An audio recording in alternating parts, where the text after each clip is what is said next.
சங்கீதம் 148. அல்லேலூயா. வானங்களில் உள்ளவைகளே கர்த்தரை துதியுங்கள், உன்னதங்களில் அவரை துதியுங்கள். அவருடைய தூதர்களே, நீங்கள் யாவரும் அவரை துதியுங்கள். அவருடைய சேனைகளே, நீங்கள் யாவரும் அவரை துதியுங்கள். சூரிய சந்திரரே, அவரை துதியுங்கள்.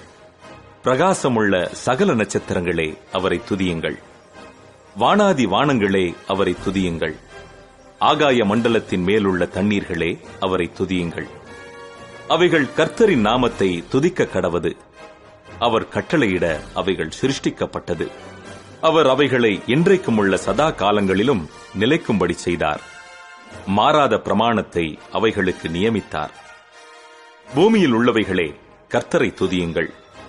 மகா மச்சங்களே, சகல ஆழங்களே, அக்கினியே, கல்மழையே, உறைந்த மழையே, மூடு பனியே, அவர் சொற்படி செய்யும் பெருங்காற்றே, மலைகளே, சகல மேடுகளே, கனிமரங்களே, சகல கேதுருக்களே, காட்டு மிருகங்களே, சகல நாட்டு மிருகங்களே, ஊரும் பிராணிகளே, இறகுள்ள பறவைகளே, பூமியின் ராஜாக்களே, சகல ஜனங்களே, பிரபுக்களே, பூமியில் உள்ள சகல நியாயாதிபதிகளே, வாலிபரே, கன்னிகைகளே, முதிர் வயதுள்ளவர்களே, பிள்ளைகளே, கர்த்தரை துதியுங்கள். அவர்கள் கர்த்தரின் நாமத்தை துதிக்க கடவர்கள். அவருடைய நாமம் மாத்திரம் உயர்ந்தது. அவருடைய மகிமை பூமிக்கும் வானத்திற்கும் மேலானது.